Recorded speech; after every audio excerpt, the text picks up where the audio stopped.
Bom dia a todos, a todas, bom dia à mesa aqui representando o Sintrasp, também o IPREMO, os vereadores e vereadoras, o administrativo, professores, professoras, todos aqueles aqui que estão representando várias categorias. E eu aqui como vereadora, mas antes disso como professora e como alguém que entende que a obra mais importante do poder público, a obra-prima do poder público são os seus servidores e servidoras.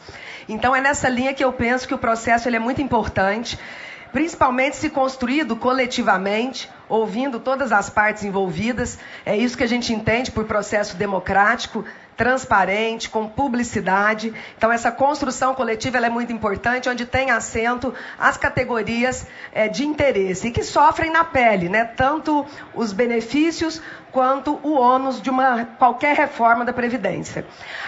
Então vou fazer algumas considerações e a seguir vou fazer algumas perguntas para a mesa. A reforma da Previdência Federal, o Supremo já identificou, ela não precisa ser copiada. Ela é uma inspiração, inclusive a alíquota é uma orientação. Ela não precisa ser copiada.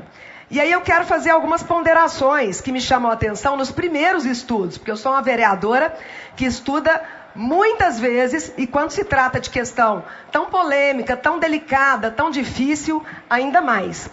Então, gostaria de mencionar que, ao que tudo indica, não há previsão aqui de direito adquirido, mas que deve haver regras de transição para cada caso, que deve ser estudado como caso único. Me preocupou muito, como alguém que tem aqui já há 30 anos, pauta de defesa e promoção das mulheres, que as maiores prejudicadas com essa reforma são as mulheres, em especial as mulheres no magistério. Porque, pelas contas que fizemos, inclusive com alguém da prefeitura que esteve aqui conosco, eu esqueci o nome dela, que esteve na mesa aqui, porque nós fizemos audiência pública sobre esse tema, né? Penso, inclusive, que a prefeitura deveria ter se antecipado e feito antes essa audiência pública para um tema tão delicado. Mas, como não fez, nós aqui, a Comissão de Educação, junto com a Comissão de Direitos Humanos, propusemos uma audiência pública. E nessa audiência a gente fez as contas. Entrando hoje, uma profissional, uma professora, com aposentadoria do jeito que está, ela vai ter que ir em sala de aula 40 anos. E aí ela já pode comprar junto o caixão. Já compro o caixão porque eu tenho 25 anos de docência, com calo nas cordas vocais, fenda, artrite, tendinite, alergia e só 25 anos de docência de sala de aula no privado, que as condições são ainda um pouquinho melhores que na pública. A exploração é semelhante, mas as condições de trabalho um pouquinho melhores. Eu não estou dando conta. Imagina uma professora de AEE, né, com crianças com deficiência, graus diferenciados de autismo, que tem, inclusive, o direito à existência e à inclusão no sistema escolar. Como é que vai ser? Então, me preocupou muito as mulheres, a maior parte da população, a maior parte das eleitoras, que tem dupla, tripla, jornada de trabalho, as que cuidam dos idosos, dos doentes, que na pandemia tiveram muito impacto na sua saúde mental, e a categoria de profissionais da educação também, são os mais prejudicados aqui pelos estudos que nós fizemos. Antes não tinha o critério de idade, só de tempo, e agora reuniram os dois critérios, de tempo e de idade. Então, às vezes, aumentando aí 7 anos em média a mais de trabalho, e algumas categorias que já sofrem muito com o impacto, como eu disse, na saúde mental. Eu sou uma das vereadoras que mais fiscalizou as escolas na cidade, 75 escolas lá em 2021. A gente via professoras chorando, em lágrimas, pelo impacto já da pandemia, mas depois também das condições de trabalho. Então, me preocupa também que profissionais das zoonoses, da enfermagem, médicos, profissionais da saúde de um modo geral, pessoal de raio-x, tenham também tido um aumento significativo no tempo de contribuição. Já vão aposentar muitos deles doentes, né? Então, a gente envelhecer já comprando o caixão, porque essa é uma proposta que coloca em xeque a saúde de muitos e de muitas. Lembro que para morrer também não é barato não, tá, gente? Está em torno de 10 mil para um caixão bem ruim, então você já vai juntando esse dinheiro. Também me preocupou o fim da paridade de ativos e inativos.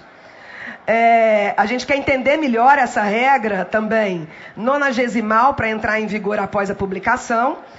Mas queria mencionar sobre as regras de afastamento por saúde e invalidez. Quem inclusive usa desse serviço sabem que foram endurecidos. Servidores submetidos a exames especiais periódicos, isso vai piorar. E a gente sabe que as condições do IPREMO para esses exames não é das melhores. A gente que tem familiares no poder público sabe dessa realidade. Ainda estou nas considerações e vou para as perguntas. E eu penso que é um tema tão importante e que não foi discutido até então, que a gente precisa de um tempo maior, vereadora Gláucia, para concluir. Mas eu já vou para as perguntas. Já vou começar com elas. Veio um projeto de previdência complementar que é razoável e é opcional. E que pode aí acumular as duas previdências. Mas a grande questão é quem vai ter condição financeira, porque a gente tem salários que depois dos descontos ficam menores que salários mínimos, de pagar uma segunda previdência. A atenção também para que essa adesão se dê aí em 180 dias. Isso vai ser divulgado, porque a gente vê que muitas questões da prefeitura tomam os veículos de comunicação de massa quando é para dizer que está tudo bem. Mas quando é para tratar de temas polêmicos, a gente não vê o recurso da publicidade sendo utilizado para chamar para o diálogo, para o debate, como da Previdência. Confirma que ano que vem, é uma questão que a gente ouviu dizer, se vocês confirmam que ano que vem, quando eu enviar o projeto para recomposição salarial, porque estão dizendo que isso irá compensar o aumento da alíquota de contribuição. Eu pergunto, por que não enviou já para a Câmara, junto com a proposta de Previdência? Por que não veio junto? Para recuperar integralmente, a Prefeitura ela precisa, inclusive, alterar o plano de cargos e salários, com correção anual, mais o índice fixo de aumento da contribuição. Isso será feito? Tem mais perguntas. Por que excluindo dos inativos as vantagens vinculadas a indicadores, inclusive de desempenho, produtividade ou similar, e os incluídos, os decorrentes da transformação ou reclassificação do cargo ou função em que se deu a aposentadoria? Outra pergunta, para inclusive reforçar o que foi discutido aqui na audiência pública que fizemos na semana passada. Por que a Prefeitura não fez o escalonamento? Eu sei que já foi dito sobre isso aqui. Ou, quem sabe, até aumentando a alíquota da Prefeitura para 28%. Para poder pagar quem recebe menos, contribui menos. Quem recebe mais, paga mais. Com descontos, a gente sabe que tem salários que vão abaixo do salário mínimo. É uma realidade diferente do governo federal, do governo de Minas. Então, essa média salarial levou-se em conta para essas propostas de alíquotas? Porque o que a gente tem aqui é que a alíquota da Prefeitura é de 22% no teto. E para os servidores de 14%. A gente sabe que por trás disso tudo tem todo um lance de cenário de bastidor que tem a ver com terceirização, com precarização do trabalho, com Estado mínimo, com impostos máximos e alíquotas máximas. Mas eu queria perguntar se devia ser progressivo por faixa salarial, tendo em vista essa média salarial dos servidores da Prefeitura, que é muito baixa, né, em torno aí de R$2.000, R$3.000, muito baixa. Se a gente for considerar o salário mínimo, hoje não é o mínimo para a sobrevivência, mas se a gente pegar o salário mínimo de alguns institutos de pesquisa, que deveria ser R$5.000, para a gente ter a cesta básica e as condições mínimas para a sobrevivência, o salário mínimo hoje deveria ser de R$5.000, para mais.